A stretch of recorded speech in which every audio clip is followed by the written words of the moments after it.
Bonjour à tous, aujourd'hui on va vous présenter des petites techniques pour pouvoir vider le sable de sa voile, enfin du sable, de la poussière, tout ce que vous voulez.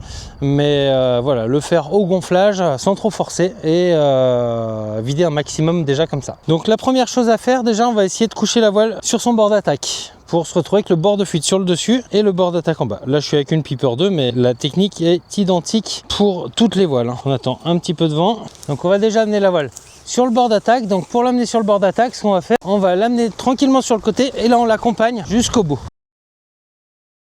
Voilà, là on a notre voile sur le bord d'attaque. L'idée c'est de ne pas la faire claquer quand on fait ça.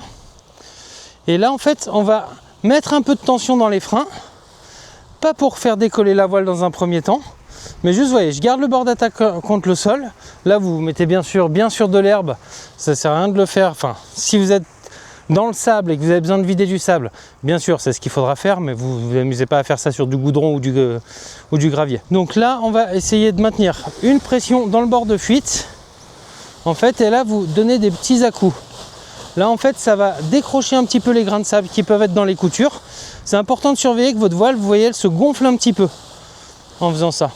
Et là en fait le sable va arriver dans le bord d'attaque, et une fois qu'on est là, alors l'inconvénient qu'on va avoir avec les profils type Sharknose qu'on a à peu près sur toutes les voiles modernes, si vous avez des voiles qui ont plus de 10 ans, il y a de fortes chances qu'elles ne soient pas encore en Sharknose. Donc là vous pourrez simplement avec un peu de frein symétrique lever la voile et là le sable va se vider.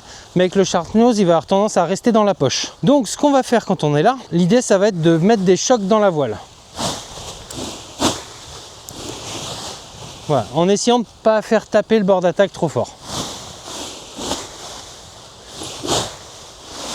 Voilà, hop, on voit que la voile décroche et on la repose tranquillement. Vous pouvez avoir l'impression d'abîmer votre voile en faisant ça, ça l'abîmera toujours moins que le sable qui va rester à l'intérieur de votre voile et qui va poncer le tissu et son induction au fur et à mesure. Ensuite, une fois qu'on est là, ce qu'on va faire, on va pouvoir éventuellement se décrocher de la sellette. Alors il ne faudra pas le faire quand il y aura trop de vent, hein, bien sûr, si vous avez 50 km/h de vent, il ne faut pas le faire. Mais là en fait vous allez venir attraper votre bord de fuite. Si vous êtes à plusieurs, vous pouvez vous mettre à plusieurs.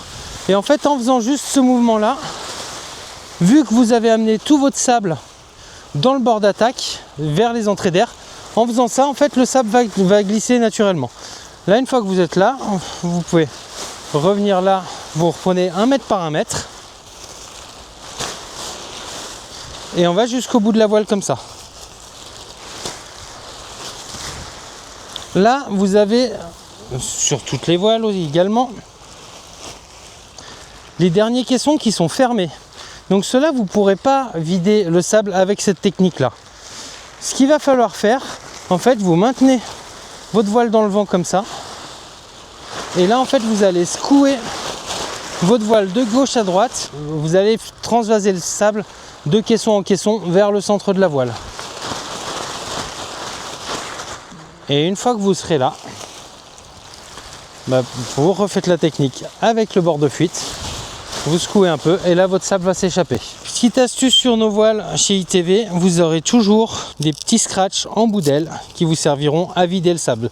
C'est là en fait où le sable vient s'accumuler en général dans le dernier caisson fermé. Donc là vous ouvrez ces petits scratchs et puis vous videz à la main. Ça va faire un peu comme un sablier, mais ça marche très bien. Bien sûr, on répétera l'opération de l'autre côté sur l'autre stabilo qui est avec les caissons fermés. Et après, contrôlez en l'air que vous avez plus de sable ou bien diminué. Si vraiment il y a du sable qui est coincé dans les coutures, que vous arrivez du mal à faire partir comme ça, il y a une technique qui marche bien. Alors, faut pas la faire non plus trop fréquemment. C'est d'étendre sa voile sur un étendage ou sur un fil avec des passalages. Et en fait, vous venez passer un jet d'eau à l'intérieur entre les coutures et vous faites comme ça. Vous abîmerez pas la voile, bien sûr faut pas le faire en haute pression, hein, juste au jet d'eau classique. L'eau va emmener le sable avec elle et va s'écouler tranquillement. Si vous mouillez votre voile comme ça, très important pour le séchage, vous la laissez sécher pendue ou à plat par terre, mais surtout ne faites pas de gonflage, c'est comme ça qu'on risque d'abîmer une voile qui a été mouillée. Donc on laisse sécher sa voile tranquillement sur son étendage et on attend, on peut finir une fois que la voile est plus que humide et pas mouillée, là on peut finir avec un petit peu de gonflage pour finir de la faire sécher. Et si vous voulez vraiment nettoyer des taches sur votre voile, un savon neutre, de l'eau, une éponge, ça reste la meilleure technique et pour pas abîmer la voile.